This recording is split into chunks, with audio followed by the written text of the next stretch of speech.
চাচা, আমি আপনার কিছুতেই প্রস্তাব মানতে পারব না। আপনি দয়া করে আপনার এইসব প্রস্তাব ফিরিয়ে নিন। চাচা তখন আমায় একটা কাপড় দিয়ে বলল, কিন্তু চাচা, আমি তো চাচা নয়। একদম চুপ, কোনো কথা বলবি না। আপনি আমার চাচা হয়ে কেন মিথ্যা বলছেন? আমি তো আপনার মেয়ের মতো। চাচা তখন আমায় এমন একটি কথা বলেছিল, সেটা শোনার পর আমার সারা শরীর ঠান্ডা হয়ে গিয়েছিল। বাকি ঘটনাটি গল্পতেই বলছি। ছোট্ট একটা গ্রামে ঘুরে ঘুরে থাকত ললিতা আর তার মা আনারকলি। ললিতার বাবা নেই। ছোটবেলা থেকে তার মা আনারকলির মুখে শুনে এসেছে তার বাবা মারা গেছে। ললিতা কখনো তার বাবাকে দেখেনি। তার বাবা কেমন দেখতে ছিল সেটাও জানে না, শুধু নাম শুনেছে। আর কোনো ভাই বোন নেই। ললিতার খুব ভালো দিন যাচ্ছিল মা মেয়ে। সারাদিন আনারকলি মেম্বার বাড়িতে কাজ করল, আর সন্ধ্যা হলেই ফিরে আসত তার ছোট্ট কুড়ে ঘরতে। রোজ রোজ ললিতা রাস্তার পাশে দাঁড়িয়ে অপেক্ষা করত মায়ের জন্য। তারপর যখন আনারকলিকে দেখতে পেত, তখন মিষ্টি একটা হাসি দিয়ে মাকে শক্ত করে জড়িয়ে ধরত। এরপর আমি গিয়ে খেয়ে দিয়ে ঘুমিয়ে পড়ত। আবার সকালে আনারকলি উঠে রান্নাবান্না শেষ করে মেয়ের জন্য খাবার রেডি করে চলে যেত। ললিতা পড়াশোনায় খুব ভাল ছিল, কারণ তারও খুব ইচ্ছে মায়ের স্বপ্ন পূরণ করা। এবার এসএসসি পরীক্ষা দেবে ললিতা, কিন্তু এর মধ্যে মা চলে গেল। এখন কোথায় থাকবে, কি করবে, আরও কি পড়াশোনা করতে পারবে ললিতা? হেঁচকি তুলে কাঁদছে ললিতা। এখানে আমি ছোট বড় অনেকে উপস্থিত রয়েছে। বাড়ির উঠোনে ঠান্ডা মাটির উপর শুধু একটা পাতলা চাদর বিছিয়ে শুয়ে রেখেছে আনারকলিকে। ললিতা একবার মাথার কাছে গিয়ে কাছে, আবার পায়ের কাছে গিয়ে পা গরম করার জন্য মালিশ করছে। ললিতা এমন অবস্থা দেখে মধ্যবয়স্ক একজন লোক ললিতার পাশে গিয়ে বসল। স্নেহের হাত ললিতার মাথায় রেখে বলল, কান্দিস না মা, নিজেকে শান্ত করো। এতকালে তোর মায়ের আরও অশান্তি হইব। আর কাঁদিস না, মায়ের জন্য 2 হাত তুলে দোয়া কর যাতে সে পরপারে ভালো থাকে। লোকটার কথা শুনে মাথা তুলে চাইল ললিতা। আরও যেন কান্না বেড়ে গেল তার। এবার গলা ছেড়ে কাঁদতে কাঁদতে ললিতা বলল, উচ্চাসা গো, আমায় আপন বলতে আর কেউ থাকল না পৃথিবীতে। আমি এখন কার কাছে যাব? কষ্ট পেলে কার কাছে বলবো? কি আমাকে আদর করবে? কে আমাকে শাসন করবে? কার কোলে মাথা রেখে ঘুমাব? আমার তো সব কিছু শেষ হয়ে গেল চাচা। চিন্তা করিস না ললিতা, আল্লাহ একটা ব্যবস্থা ঠিকই কইরা দিব দেশ। তুইও এখানে থাকা, বেশি দেরি করা যাবে না। তাড়াতাড়ি মাটি দিয়ে ফেলা লাগবে। না চাচা, আমি আমার মাকে ছাড়া থাকতে পারব না। আমার মা এভাবেই আমার কাছে থাকবে। তোমরা চলে যাও চাচা। এটা হয় না রে মা, তোর মা যতই পারে থাক, তত কষ্ট বেশি হয়। এবং তুই আমার কথা শুনুক মা। কিন্তু আমি কিভাবে থাকব মাকে ছাড়া, বল একবার চাচা। আমি বুঝছি তো মেলা কষ্ট হইতেছে, কিন্তু সত্যি তো এটাই যে এই দুনিয়ায় কেউই চিরস্থায়ী না। আইস তোর মা গেল, কাল আমি যামু, পরশু আবার আরেকজন যাব। এমনি দুনিয়া চলে। তুই আমার সাথে আমার বাড়িতে থাকবি এখন থেইকা। আমার পোলাপানদের সাথে থাকবি। চোখ মুখ মুছে উঠল ললিতা। কিছু মহিলা এসে আনারকলিকে নিয়ে গেল গোসল করাতে। ললিতার ঘরের মধ্যে ঢুকে ছোট চৌকিতে বসে আবারও 2 চোখের পানি ছেড়ে দিল। আনারকলির বালিশটা বুকে চেপে ধরে বলতে শুরু করল, না গো, এই বালিশে তুমি মাথা রেখে ঘুমাতে। তোমার চুলের তেলের সুগন্ধ এখনো রয়ে গেছে। মা, শুধু তুমি চলে গেলে। কিভাবে পারলে তুমি তোমার ললিতাকে একা করে দিয়ে চলে যেতে? তুমি তো সব সময় আমার ছায়া হয়ে থেকেছ, তাহলে আজ কেন চলে গেলে মা? কেন এত স্বার্থপর হলে তুমি মা? ললিতার বয়সী এক মেয়ে এসে পাশে বসল। কাঁধে হাত রাখতেই ফিরে তাকাল ললিতা মেয়েটাকে, যাকে ধরে হু হু করে কাঁদতে শুরু করল। ললিতার মাথায় হাত বুলিয়ে দিতে দিতে মেয়েটা বলল, কাঁদিস না রে ললিতা, এরপর তো অসুস্থ হয়ে যাবে। দেখ, আজ তুই যে পরিস্থিতিতে দাঁড়িয়ে আছিস, কাল আমাকেও সেই পরিস্থিতিতে দাঁড়াতে হবে। কখন কার কি হয়ে যায় সেটা বলা যায় না রে। তুই আমার সাথে চল, আব্বা তো বলল তোকে আমাদের বাড়িতে থাকতে। ললিতা হাতের উল্টো পিঠ দিয়ে চোখ 2টা মুছে বলল, কিন্তু তুমি চাচি তো আমাকে পছন্দ করে না। তাহলে আমি কিভাবে যাব? না না, আমি এখানেই থাকব। তুই কিচ্ছু চিন্তা করিস না, আব্বা সব কিছু ঠিক করে দেবে। ললিতা কিছু বলল না, শুধু মাথা ডান বামে নাড়িয়ে বোঝাল সুমির সাথে যাবে। রহমত আলীর ছোট মেয়ে সুমি। সুমি আর ললিতা ছোটবেলা থেকে একসঙ্গে বড় হয়েছে। একই স্কুলে 2 জন পড়াশোনা করে খুব ভালো সম্পর্ক। দুজনের মধ্যে সচরাচর কেউই বলতে পারে না যে এদের মধ্যে রক্তের কোনো সম্পর্ক নেই। রহমত আলী অলি তাকে নিজের সন্তানের মতো স্নেহ করে, কিন্তু তার স্ত্রী রাবিয়া, সে খুবই অপছন্দ করে ললিতাকে। দুচক্ষে সহ্য করতে পারে না। এলাকাবাসীর সবাই মিলে মাটি দিয়ে দিল আনার ক্লিকে। মায়ের কবরের পাশে বসে প্রচণ্ড কান্না করছে ললিতা। সুমি তাকে ধরে বাড়িতে নিয়ে গেল। ললিতাকে দেখে সুমি মা শায়লা চেঁচিয়ে উঠল। মায়ের এমন ব্যবহার দেখে শুনে বলল, মা এবার তো একটু মানুষ হও, সেই ছোটবেলা থেকে দেখছি তুমি ললিতাকে সহ্য করতে পারে না। সবসময় মেয়েটার গালমন্দ করতে থাকো কেন বলতো? সামলাতে এসে সুমিকে একটা চড় বসিয়ে দিয়ে দাঁতে দাঁত চেপে বলল, কি করলি তুই? আমি মানুষ না? তোর এত বড় সাহস কে মনে হইল রে? তুই জানিস না আমি কি কারণে ওকে সহ্য করতে পারি না? কারণ তোর বাবা মাকে রেখে ললিতাকে দিয়ে তার পায়ে ব্যথা সরানোর জন্য ললিতাকে দিয়ে মালিশ করায়।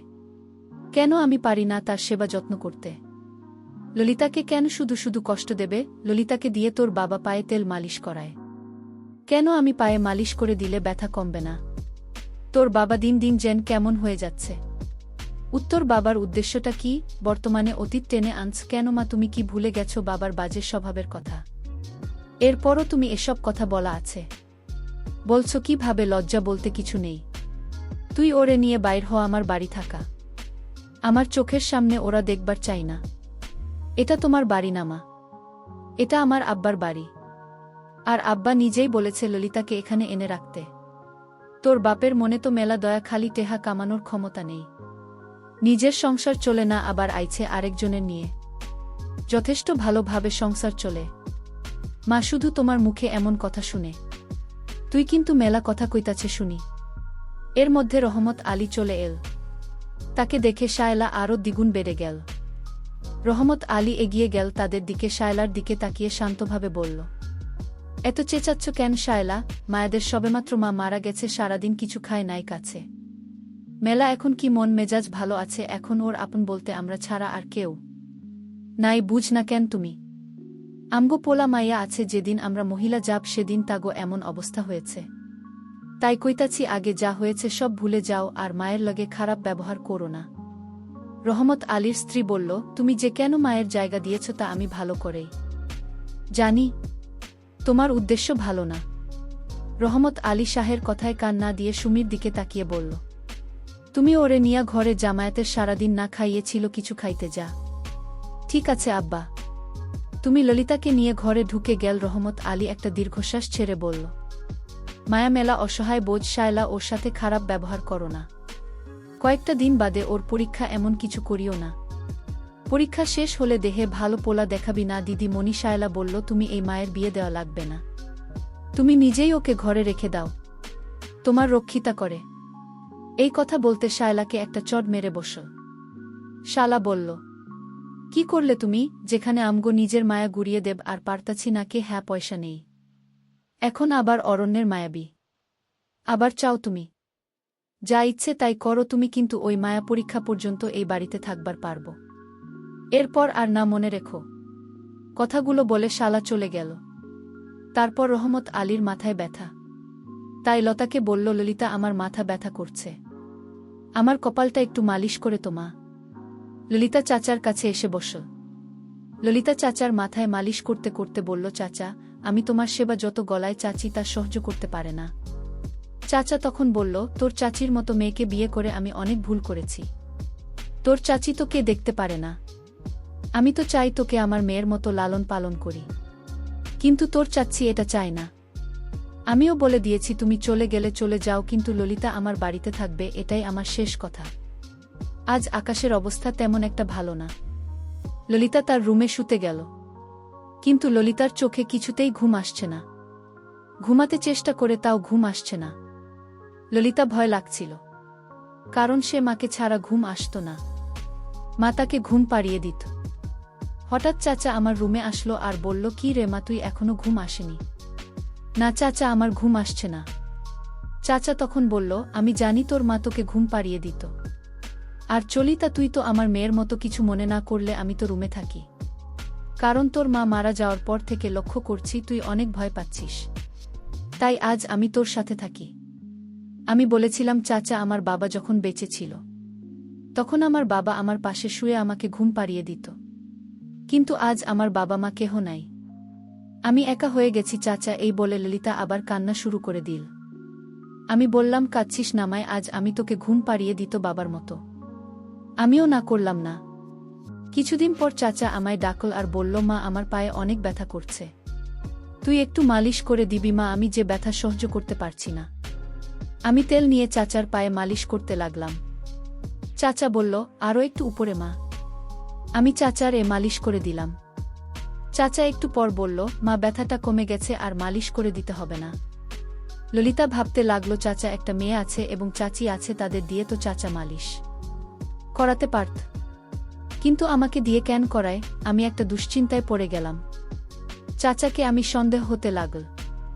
মনের ভিতর ভয় কাজ করছিল। চাচা মনের ভিতর কি অন্য কোনো উদ্দেশ্য আছে? হঠাৎ আমার এসসি পরীক্ষার সময় এসে গেছে। চাচাকে বললাম, চাচা, আমার তো ৩,০০০ টাকার দরকার, পরীক্ষা দিতে গেলে লাগবে। চাচার আসল রূপটা আমি তখনই দেখতে পাই। চাচা আমাকে বলেছিল, আমায় একটা কথা লাগবে। মা, আমি বলেছিলাম, কি কথা? চাচা তখন আমায় যে প্রস্তাব দিয়েছিল তা শুনে আমার কলিজাটা কেঁপে উঠল।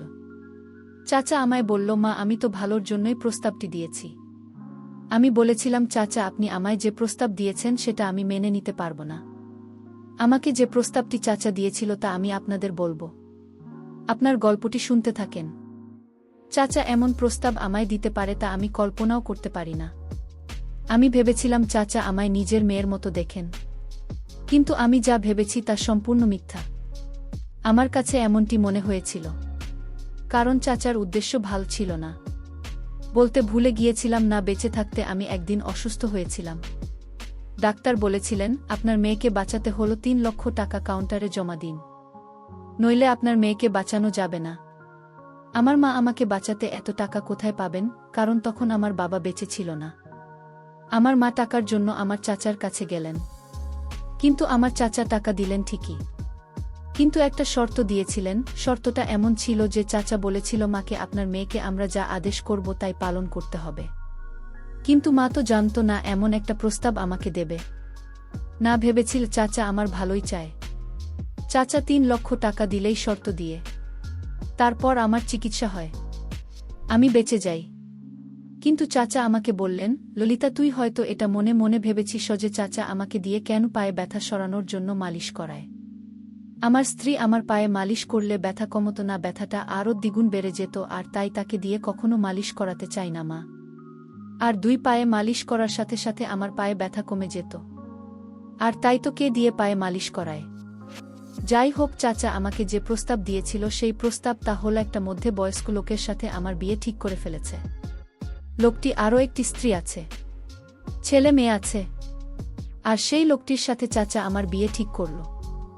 আমায় যখন চাচা এই প্রস্তাবটি দিয়েছিল তখন আমি কেঁদে কেঁদে বলেছিলাম, চাচা, আপনিই বড় লোকের হাতে আমাকে তুলে দিন না, আমার জীবনটা শেষ করে দিলেন না। আমি চাচাকে অনুরোধ করেছিলাম। চাচা বলল যে এছাড়া তো আমার আর কোনো উপায় ছিল না।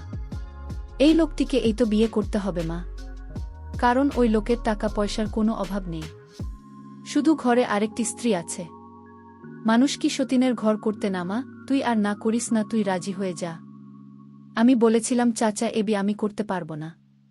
চাচা এমন একটা কথা বলল, আমি তো শুনে আমার সারা শরীর ঠান্ডা হয়ে গেল। আমি স্তব্ধ হয়ে গেলাম, আমার মুখে দিয়ে কোনো কথা বের হচ্ছে না। চাচা আমায় বলল, তোর চিকিৎসার খরচ লোকটি দিয়েছিল, তার বিনিময়ে সে চেয়েছিল তোকে বিয়ে করবে। আমরা কোথাও থাকা খুঁজে পাচ্ছিলাম না। আর এদিকে ডাক্তার বলল, 24 ঘন্টার মধ্যে টাকা না দিতে পারলে তাকে বাঁচানো যাবে না। আর তাই বাধ্য হয়ে আমরা তার কাছ থেকে টাকা নিয়েছিলাম। এখন বোমা, এটা কি আমার অন্যায় হয়েছিল? এটা করার জন্য যদি আমার কোনো অন্যায় হয়ে থাকে তাহলে আমায় ক্ষমা করে দিস না।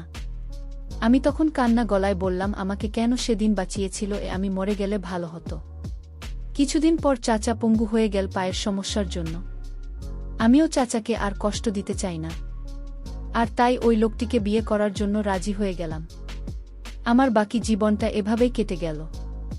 বন্ধুরা, তোমাদের কাছে যদি গল্পটি বিন্দু পরিমাণ ভালো লাগে তাহলে অবশ্যই আমার চ্যানেলটিকে সাবস্ক্রাইব করে পাশে থাকবে। ধন্যবাদ।